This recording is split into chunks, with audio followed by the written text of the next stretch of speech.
Herkese merhaba, ben Zeynep. Hobi Sever YouTube kanalıma hoş geldiniz. Bugün sizlere yapımı oldukça kolay, çok hızlı ilerleyen güzel bir çanta sapı anlatacağım arkadaşlar. Şöyle hemen modelimize bakalım. Her iki tarafı da aynı şekilde, iki tarafı da kullanıma uygun arkadaşlar. Tüm detaylarını anlatacağım. İnşallah rahatlıkla yapacağız. Şu kenarları çok güzel gerçekten.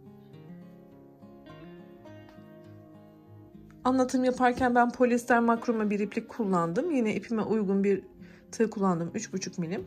Şimdi dilerseniz hemen modelimize başlayalım. Evet arkadaşlar, bismillah diyelim, başlayalım. Ben açık bir renk ip tercih ettim. Daha rahat görebilmeniz adına aynı polyester makrome ipin açık rengiyle yapacağım. Şimdi çok sıkı olmayan 3 tane zincir yapıyorum. Tığıma ipimi doladım. Birinci zincirimin şu önde gözüken 2 tane ilmeği üstte, bir tanesi altta kalacak şekilde tığımı geçirdim. İlmeğimi çıkartıyorum.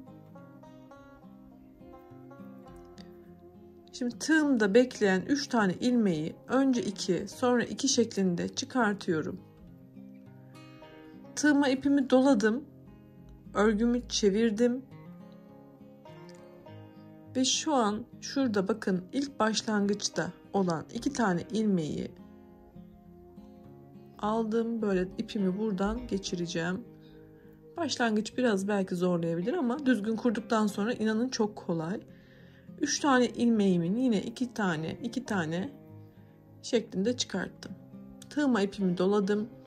Yine örgümü çeviriyorum. Başlangıçtaki şu 2 ilmeği yine alıyorum. Artık aynı şeyleri devam ettiriyorum. Bakın ikişer ikişer çıkarttım. Tığıma doladım. Çevirdim. Şurada gördüğüm uzun ilmeği ve diğer ilmeği, bunları kullanıyorum. Şöyle. Tığıma doladım. Çevirdim. Yine burada 2 tane ilmeği kullanıyorum.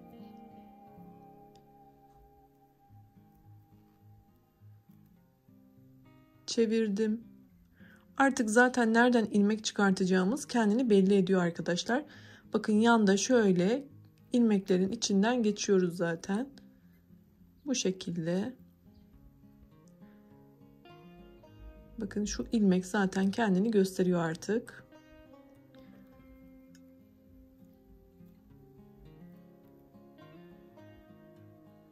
Devam ediyorum.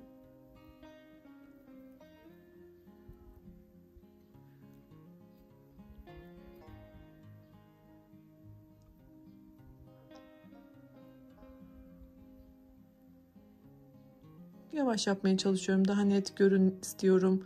Kolaylıkla yapın istiyorum. Bakın. Zaten şurası artık kendini gösteriyor.